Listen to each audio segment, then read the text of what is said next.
All right. Hello, everyone, and welcome to today's session on personalizing instruction with branch learning in PlayPosit. Today's February 1st, 2024, and my name is Dylan Blatt. We're going to get started in just a moment. But as you are joining or watching, please go ahead and make sure you're logged into your learning management system if you would like to kind of work alongside me during today's session. Additionally, if you have the chance, please share in our chat your experience level with PlayPosit. That could be a 1 if you've never used the tool, which is great. We'll introduce you to that today. 2 if you've used it before, but looking to get a little bit more experience and skills here. And then 3 is you use it regularly in your instructional practice.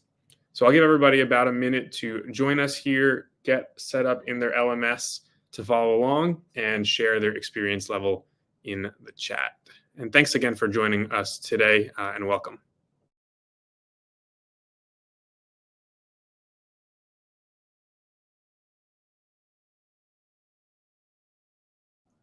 Awesome. Danielle has used it regularly. David, good to see you. I love the precision with your experience level there. A little bit of room for growth.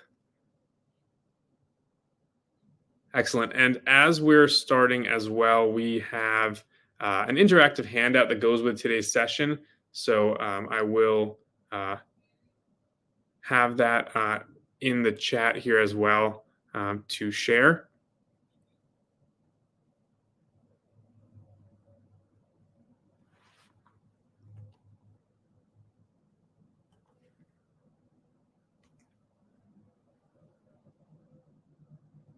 And thank you, Ryan, for the bit.ly link there.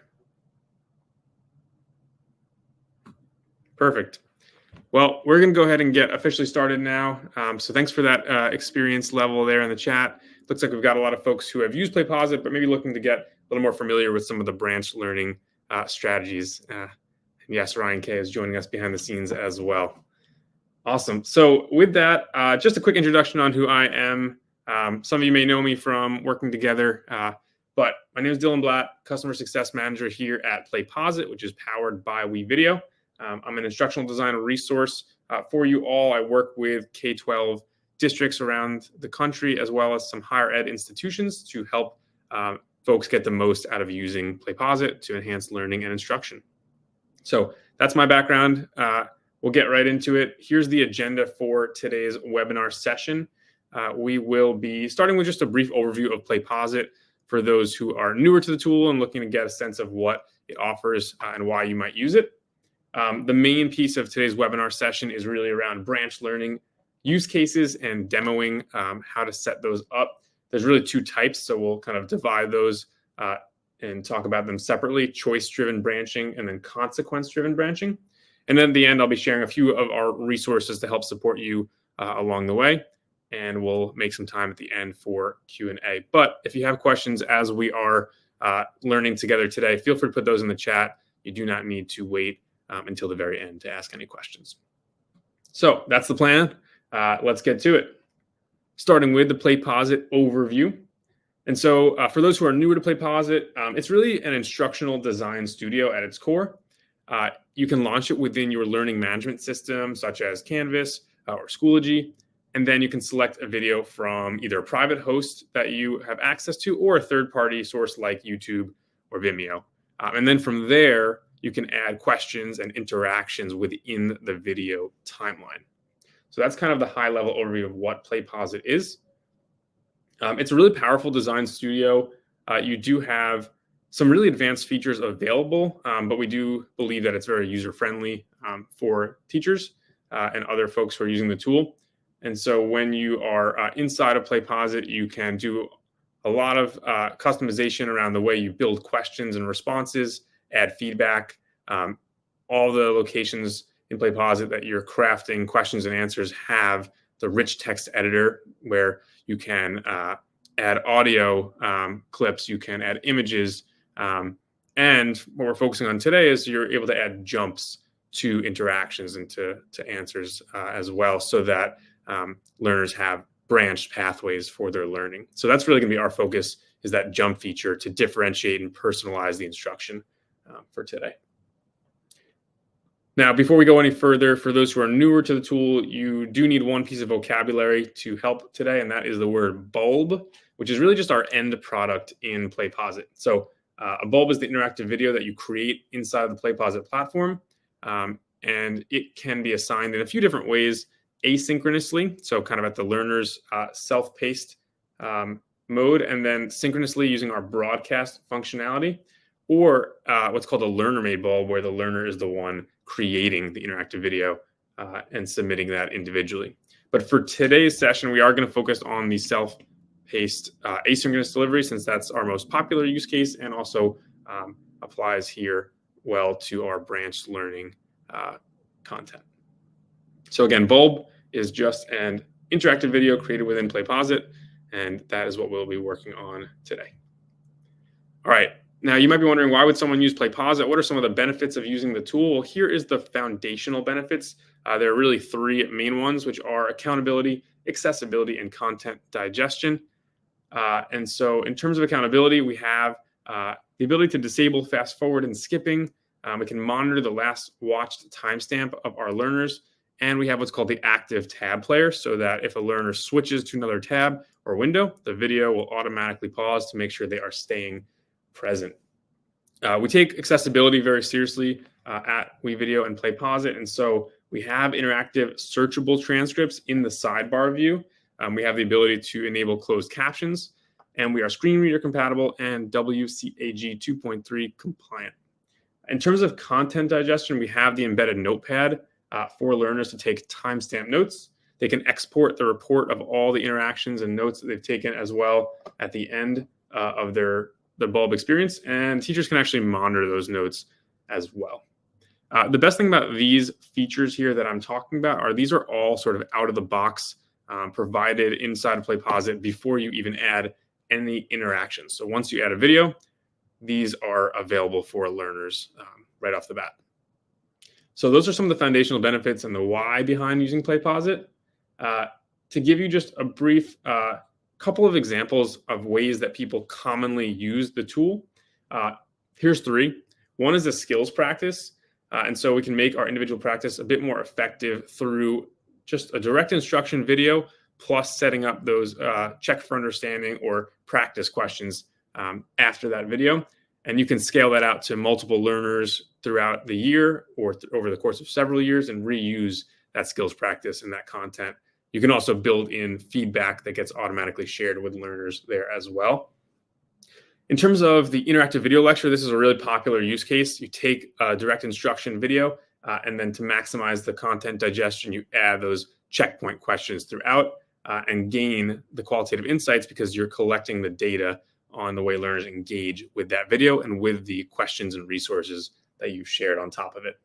And then the last one here, also really popular, is the lecture discussion. So we kind of start out with a framing of what the lesson is going to be, share that video or that lecture, and then add a discussion interaction for learners to engage with their peers as well as with their instructor and go deeper on discussing that particular topic. So those are three of the most popular asynchronous use cases, but these are by no means the only ones available, just kind of the tip of the iceberg here. So I thought I would share those with you all.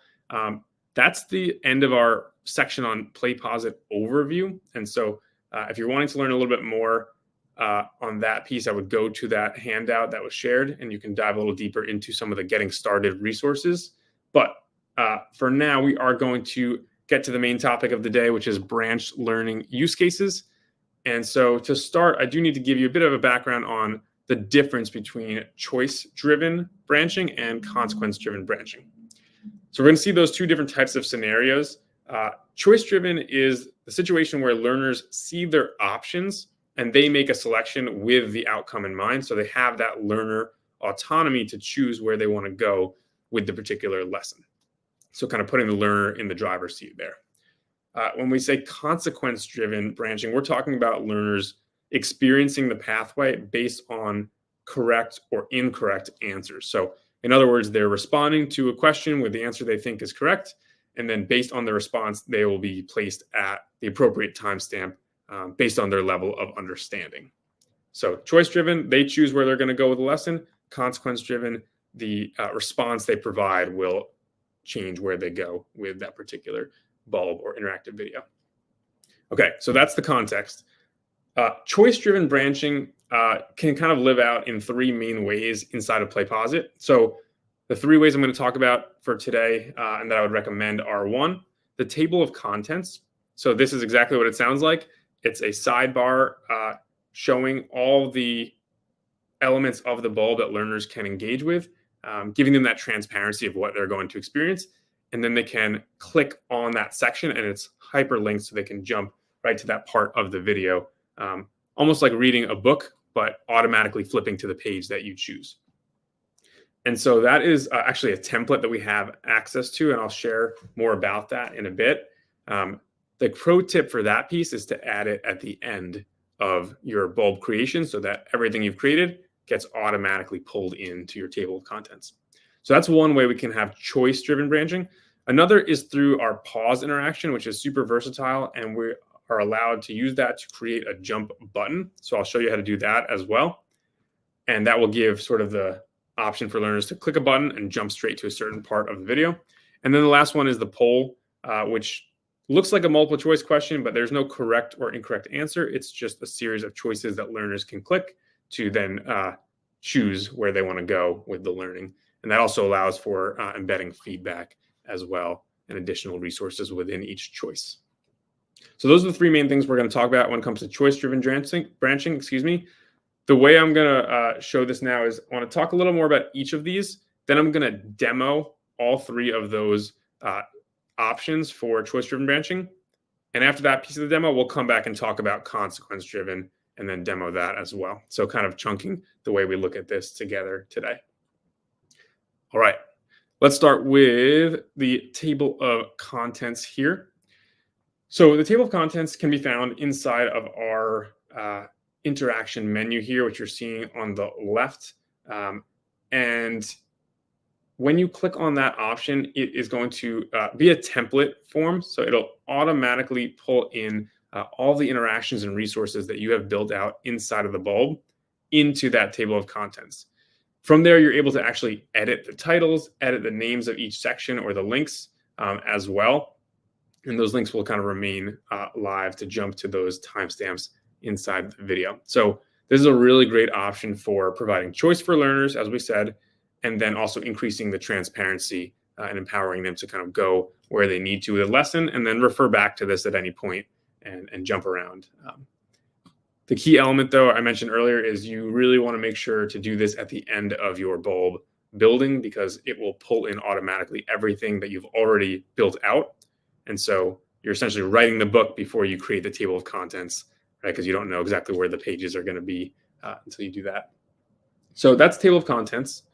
The second one is the jump button, which you can build out through what's called the pause interaction, which is super versatile. It pauses the video and it gives you a space to type directions or instructions, add resources, links, or other features there as well. But oftentimes my colleagues call this jump button kind of the Netflix feature or Netflixing the jump button there, because if you've used Netflix before, you know that oftentimes you watch the intro to a show and it gives you the option to skip that intro with a button that exists on the screen. So we can create something similar here and create a button that can be clicked to jump ahead or jump to a different part of the bulb experience. So we can do that through the pause interaction. I'll show you in our demo how to create that particular piece of content. But that's what it looks like here on the right, and you can do it through that pause interaction. All right, and then the last one for choice-driven branching is the poll interaction, which, as I mentioned earlier, is essentially a multiple choice question, but there's no correct or incorrect answer. It's a great way to ask a self-assessment question for learners or give them a choice to where they want to go with this particular lesson, whether it's skipping ahead or reviewing another part of the lesson, or sharing an additional resource that you want them to choose the option of engaging with. So just to quickly recap where we're at here. So far, we've talked just about choice-driven branching with the table of contents, with the pause interaction using a jump button, and with the poll interaction here as well. So now at this point, I'm going to actually switch over into PlayPosit and build out a bulb with these 3 types of interactions, so you can see how to do that on your own as well. This is a great time to follow along if you are interested in testing it out on your own screen from your LMS or from just PlayPosit directly as well. So I'm going to pause maybe 30 seconds here, give people a chance to ask any questions maybe you have so far in the chat, or additionally, the LMS setup, get that ready, and if you want to follow along.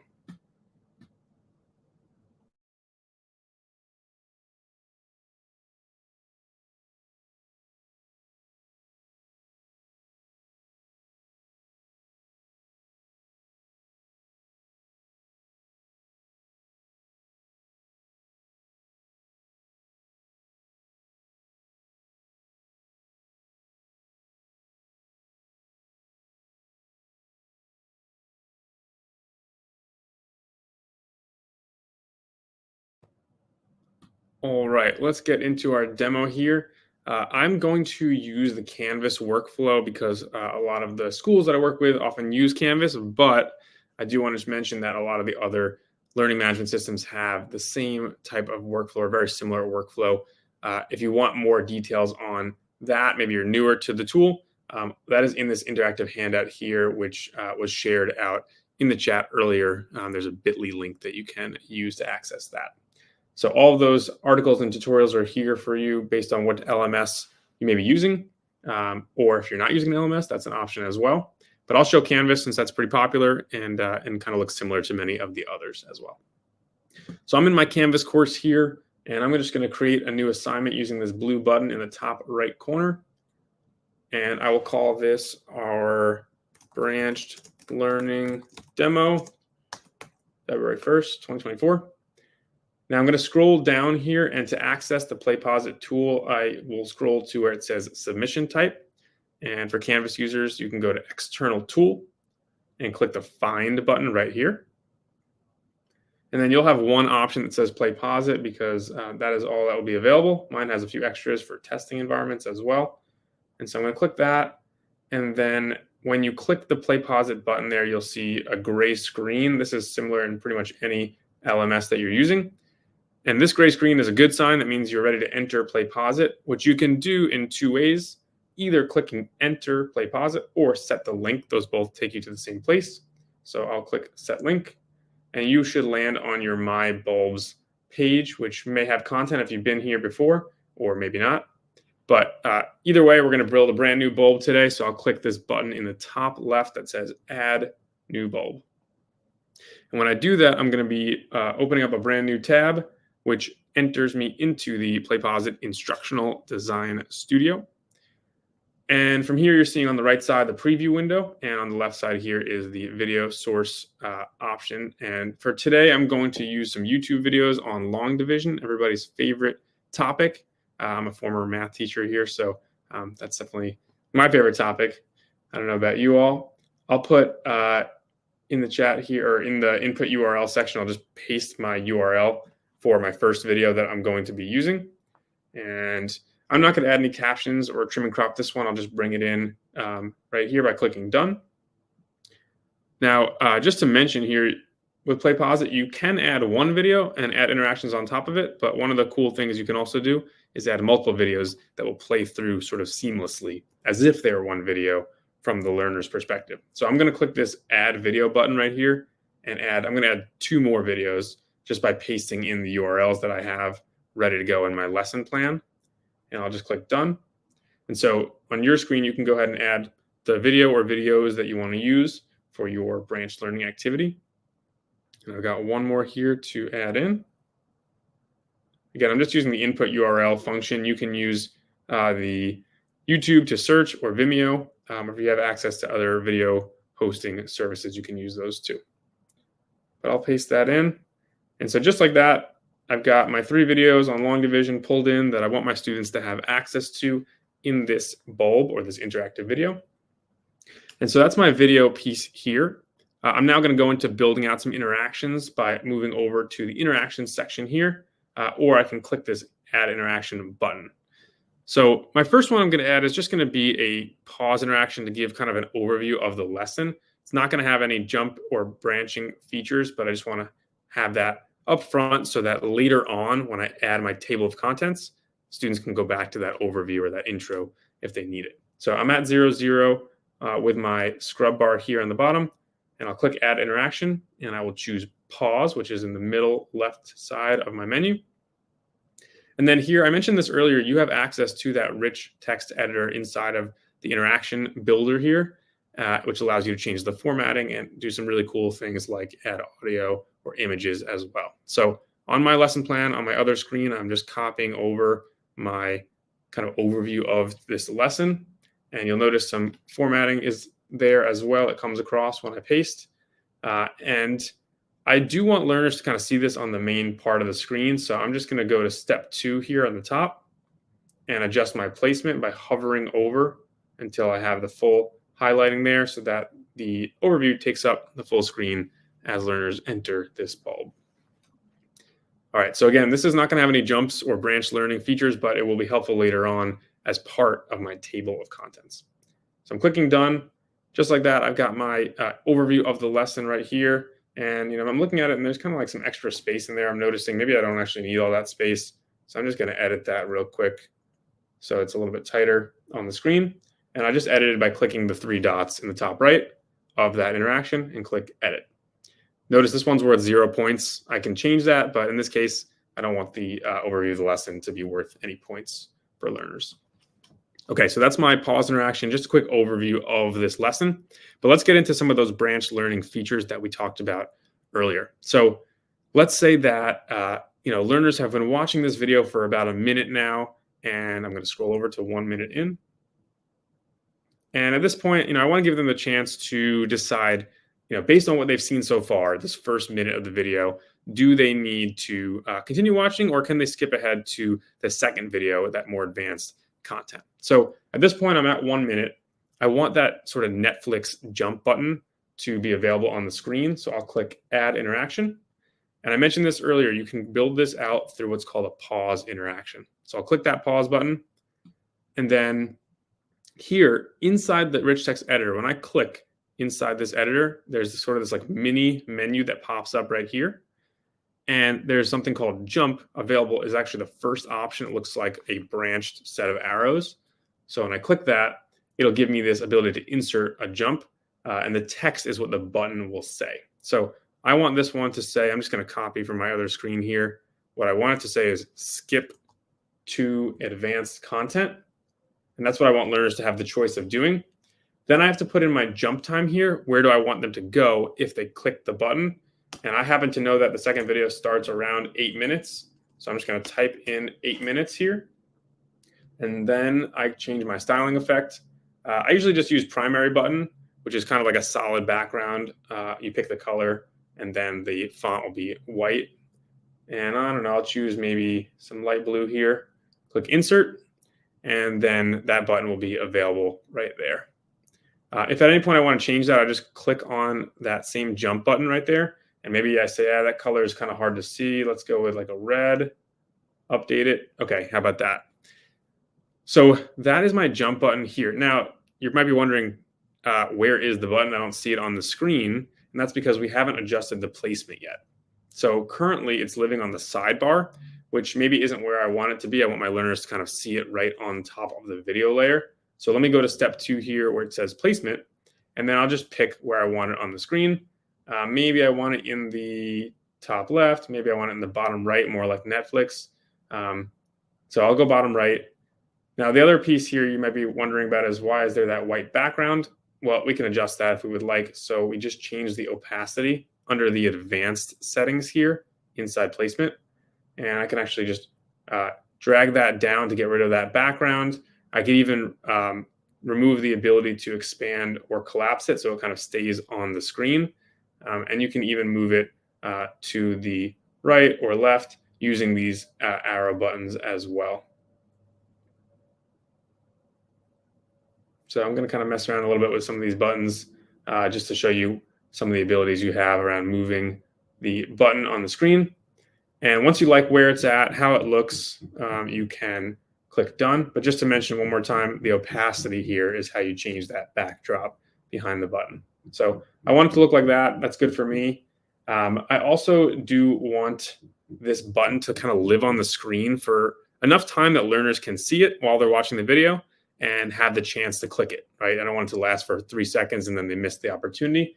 So I'm going to go to timing, and under the advanced settings, you can actually change the start and end time of that button. So maybe I want them to have, I don't know, 30 seconds seems like enough time to me. So how about a minute starting to a minute and 30 ending?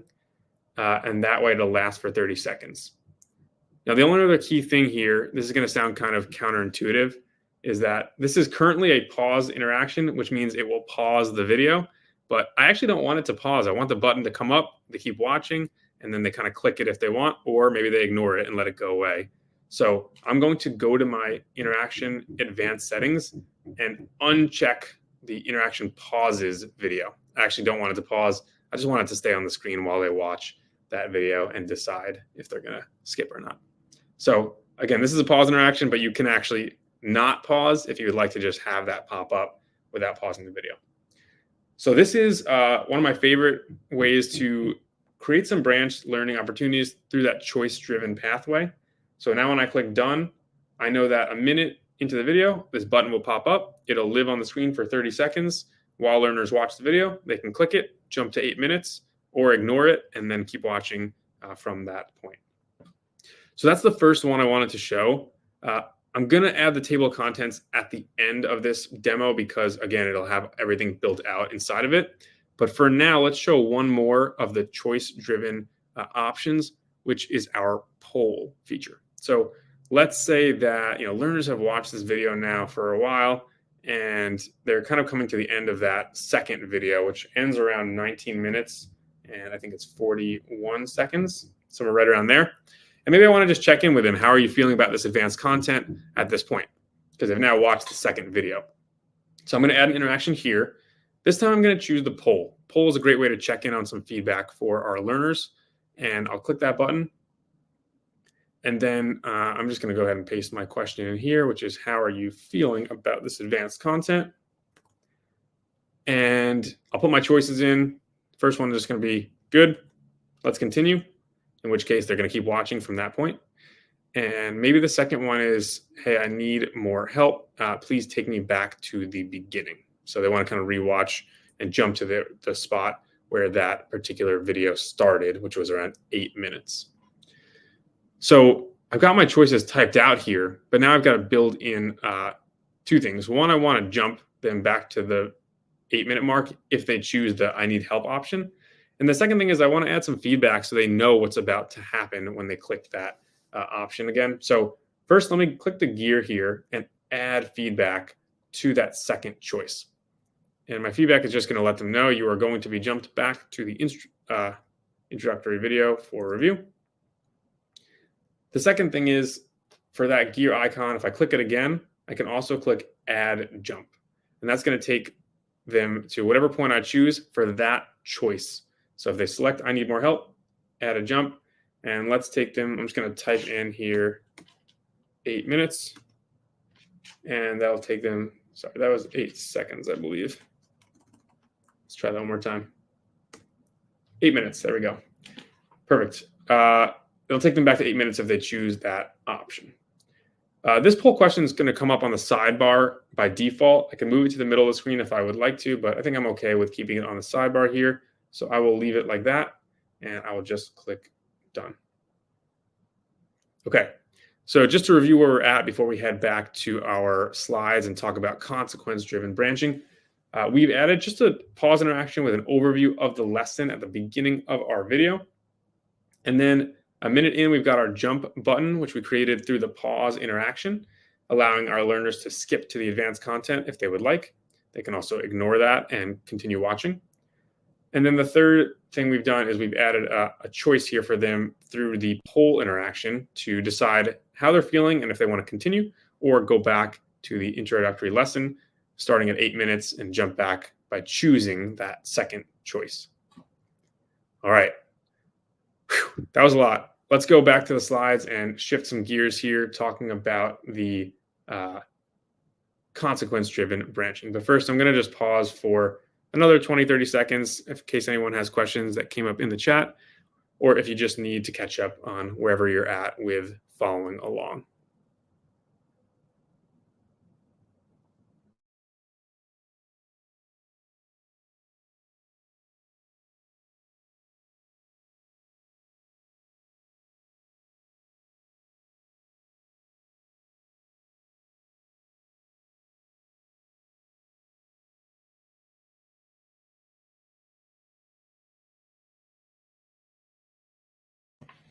All right, we are back here for the second part of our demo on this case is consequence-driven branching. To just give you a bit of an overview on that piece here, this is again where learners are experiencing the pathway or that branch learning based on the choices, based on the consequences of correct or incorrect answers. And so to do this inside of PlayPosit, we can use either our selected response interactions, like a multiple choice question or a check all, or we can use our fill in the blank interaction as well. So that's what it looks like. Let's go to considering the rigor here. This is an important point to kind of make here when we're thinking about consequence-driven branching. So when you're crafting those lessons and you're inside the instructional design studio, you want to consider, to what extent you want to make these questions difficult or rigorous for your learners. And the trade-off here is that if you make them less rigorous, there is a chance that maybe they jump ahead in the lesson without actually fully mastering the content and understanding what they need to. So, for example, to get a little more specific with it, it'd be easier to guess a correct answer on a multiple choice question than a check all question. And even more rigorous than those would be the fill in the blank, where they actually have to type a response and there's no choices provided. So again, if the question is a little less rigorous, like a multiple choice, there is that risk that learners kind of guess or get lucky and get it correct and then jump ahead past some of the necessary content before they're actually ready to do so. So I just want to kind of name that consideration when it comes to considering rigor around consequence-driven branching. But now I'm going to go back into the demo and we're going to build out these types of interactions, a multiple choice, check all, and a fill in the blank, show you how to do some branch learning with those, and then we'll come back to the slides to share some resources and take any other questions that come up as well. So heading back to my bulb that I was creating, and I'm about halfway done here, but I've got to continue finishing this one for my learners. So let's go ahead and build out some consequence-driven branching interactions. And I'll start with multiple choice. So let's say that maybe 2 minutes into the video, I want to just give my learners a chance to complete a quick math problem and see if they've got this skill down yet. So I moved my scrub bar down to 2 minutes, and now I'm going to click Add an Interaction. And this time I'm going to choose one of my question types, which is multiple choice.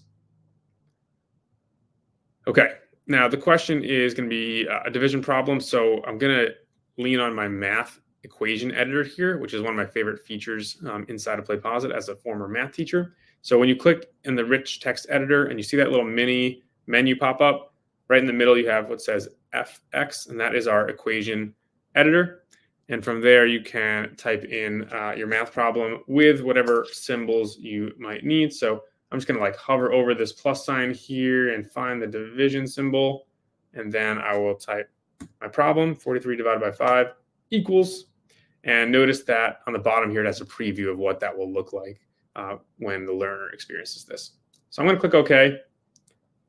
And that will get pulled into my rich text editor here as I build out this multiple choice question. And let me type a couple answers that learners might choose. 7 remainder 2. Let's do 8 remainder 3 and 9 remainder 4. Okay, so I've got my 3 choices. Now for this experience, I want learners to jump to the next video if they get this correct, because they're demonstrating mastery and competency in this case. So I want to give them that chance to skip ahead by doing that. So I'm going to click the correct answer as 8 remainder 3. And I'm also going to do what I did earlier and add some feedback for them so they know what's happening. So let me click that gear icon next to that choice, choose add feedback. And I want to let them know that because they demonstrated competency here, they're going to be jumped forward in the video. Now that I've done that, I also need to add the jump here. So I can do that in 2 ways. One is I can click on that jump option there and put a jump button for them to click on. But what I'd prefer to do is just click this gear icon and add the jump so that it automatically happens. Once they click the choice, they see the feedback, they can click continue, and it'll take them to this timestamp. And I'm going to pick that same one from earlier, the 8-minute timestamp, where they will get to watch that start from the beginning of the second video. And maybe I'll just type this in to get it perfectly accurate here because my dragging is not working exactly as I want. Great, so I'm at 8 minutes, and that's going to be where they go to if they choose that answer. If they choose the first or third choices, they'll just keep watching the video from that point, and they will not be skipping ahead. So again, this is a consequence-driven branching option because it is based on the choice they make. They have a consequence, which in this case is a good one, right? They're getting jumped ahead in the video for answering that correctly. All right, done. That's in there at 2 minutes in. They'll experience that question with that potential for jumping ahead. Now let's say I want to do maybe a check all question and just see if they have the steps down for long division. And so this time, how about I go to 8 minutes in, which is right here. Great. Add an interaction, and this time I'm going to choose check all. And for this one, I'm just going to ask them, what are the 4 steps for long division?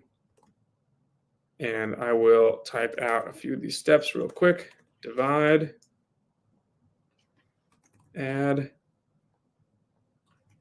multiply, subtract,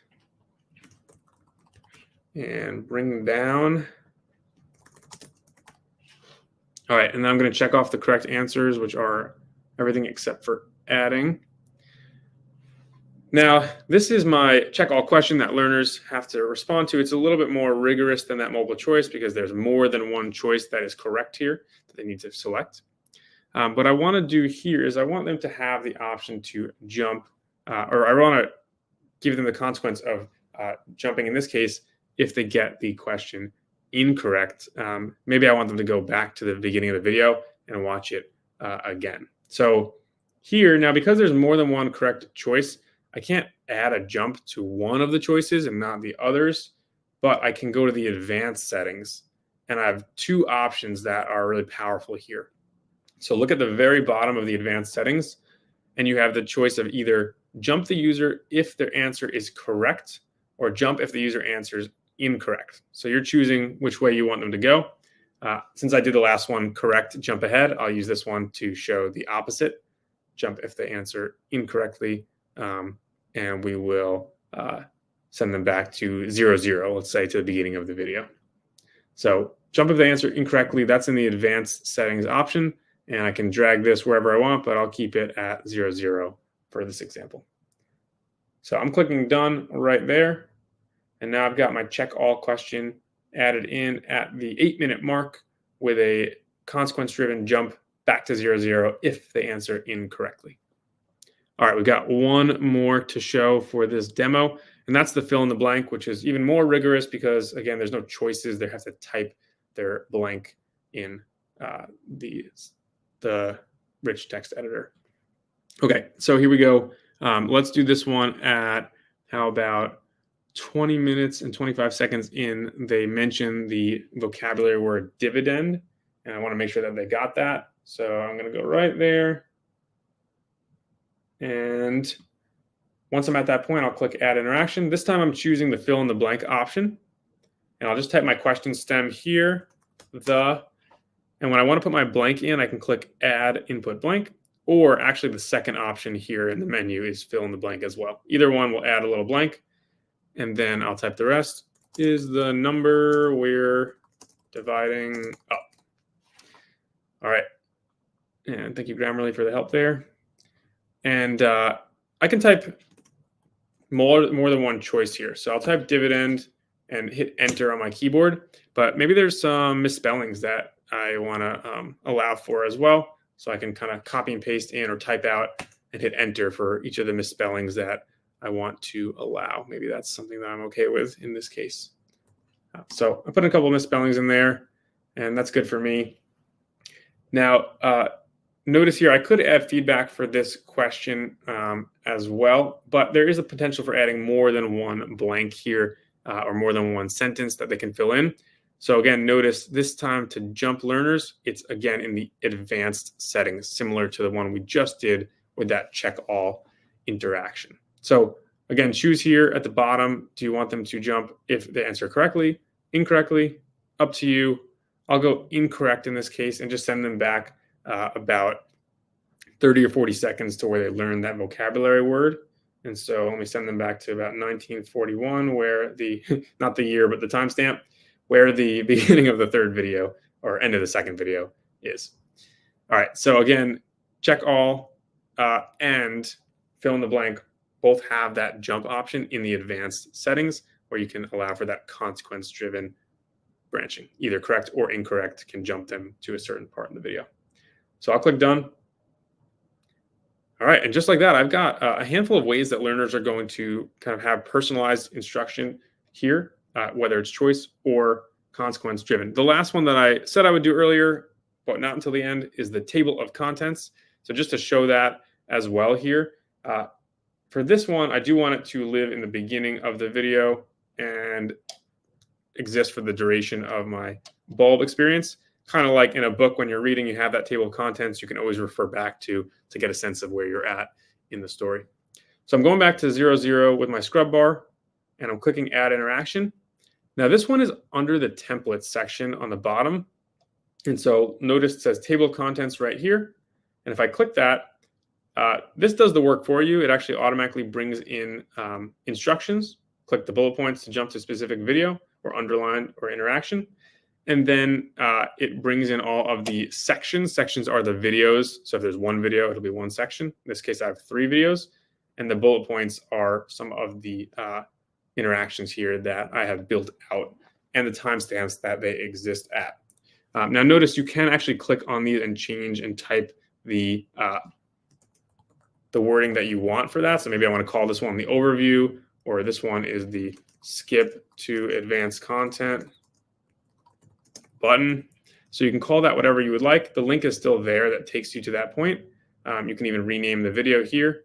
So just keeping that jump button the way it is all you need to do, but changing the type or the font or anything like that is totally fine as well. You can even change the name. You know, this can be video 1, or you can call it beginner division, whatever it is that you want to title that as well. By default, this interaction exists on the sidebar, just like all the others. And the timing is also defaulted to duration of the whole video from the beginning to the end. But learners can, hide that and then come back and access it at any point. It kind of lives on the side menu there. So that is the table of contents. Again, it's really easy to just pull that in. It's a template. You don't have to do any work to add that. But you may want to make some edits to the names of the interactions instead of calling them multiple choice or pause. And you may want to just adjust the font a little bit as well, or directions if that's helpful for you.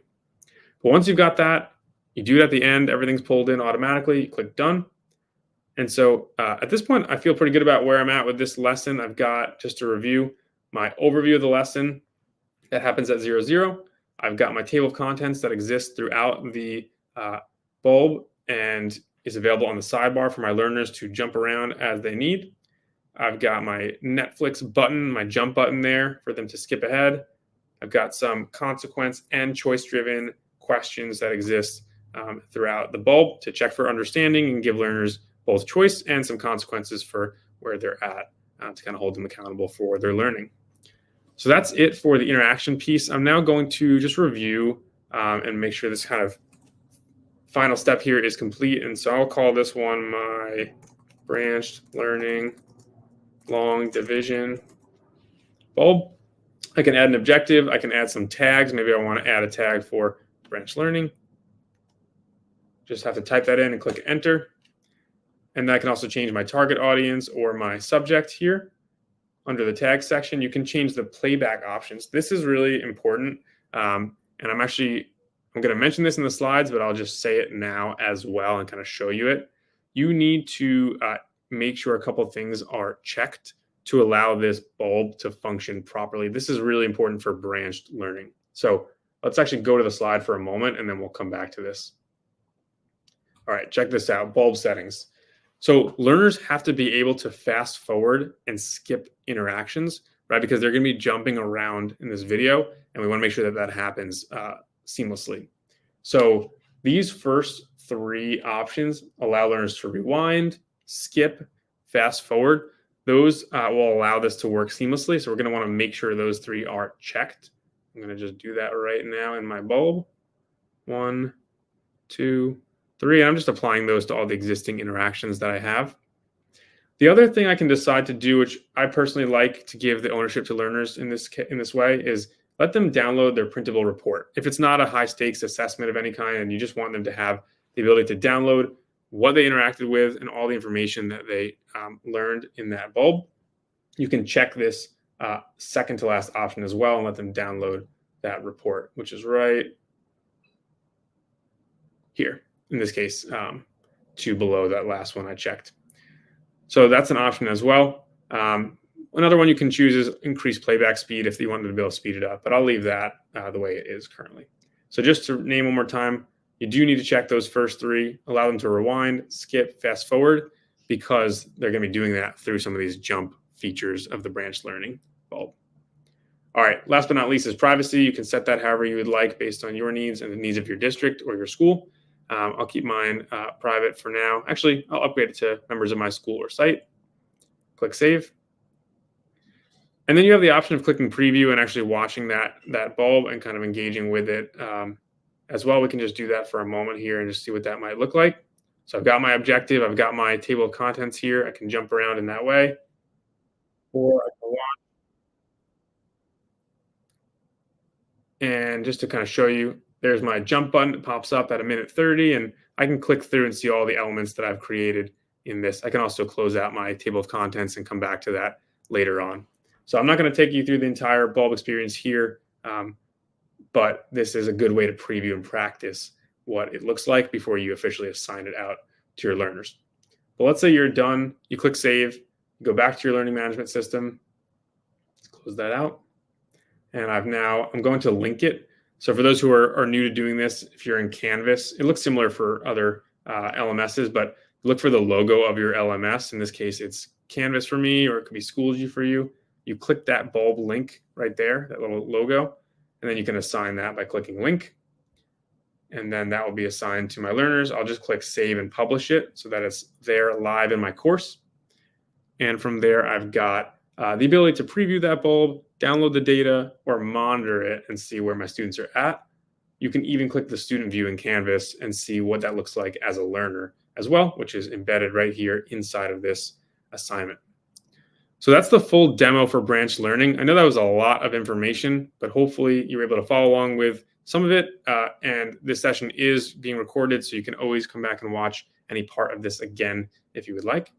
But to close out, we've got about 10 minutes left here, which we may not need all of, but I will just share a couple of resources and make a little more space for some questions. I don't see any in the chat currently, but you are welcome to ask at any point if you would like. Some resources for you all. We've got some great customer resources available. These are inside of PlayPosit. Let me just show that real quick. On the left sidebar menu, under the last option, it says Customer Resources, which will take you to this page, which has a ton of great resources. It has our PlayPosit Academy, which is an asynchronous way to learn more about using the tool. Highly recommend checking that out and sharing it with others who are using PlayPosit. We've got our webinar series, which you are currently watching one of right now. You can view the upcoming webinars, watch the previous ones, register for upcoming webinars as well. We've got our use case library. You can explore some ideas that people have shared for using the tool. And then one of my favorites is the help articles, which are incredible and super helpful for learning more about the tool. So you can search that knowledge base right here in the bottom left of that page. And last but not least, we have our office hours on Tuesdays and Thursdays. If you need some live support, which is great. And then the first Friday features, periodically have those new sessions on some features that are coming out to share. So that's the customer resources page. This is the one-stop shop for PlayPosit resources. You definitely should check it out if you need some help or looking to learn more about the tool. And then we do have, if you're short on time, some quick YouTube tutorials that exist on our PlayPosit YouTube page.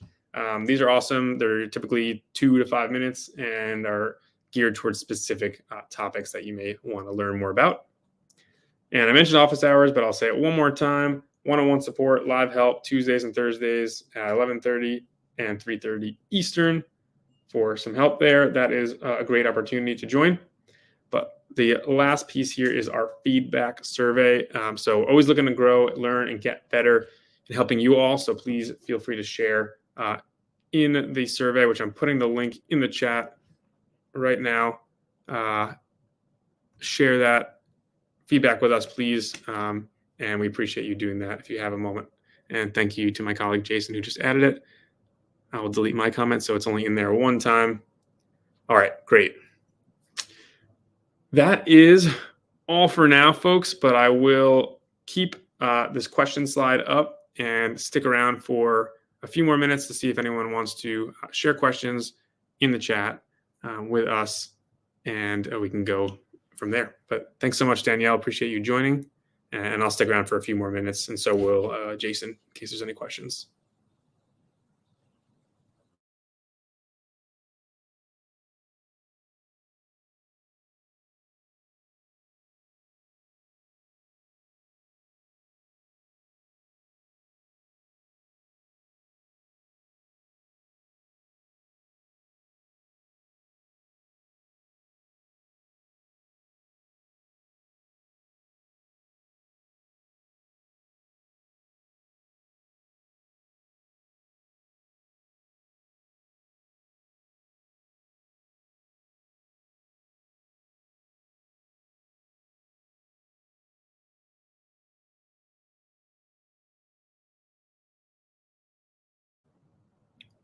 All right, and while we're waiting just another minute or two, thanks so much, David, for joining. Appreciate your time. While we're waiting just another minute or two for any final questions or thoughts, I'll just review briefly our handout that was shared earlier in the chat, that bit.ly link. This has the feedback form that we just shared as well. Appreciate your thoughts there. LMS or learning management system specific resources, knowledge-based articles, and video tutorials. Those are for any of those LMSs there, or if you're just using PlayPosit without an LMS. And then some really cool branch learning examples here, A, B, C, and D. We talked about some of these today, but if you want to check those out in the future, they're right there for you. And then I mentioned the knowledge-based articles generally, but here's some specific ones to to branch learning. So those are right there for you. And the PlayPosit Academy videos that are for this topic as well. So this is like your one-page reference guide for this session. But I'm going to stick around for one more minute, and then we'll close out after that. And I'm monitoring the chat, and so is my colleague Jason for any questions that come up.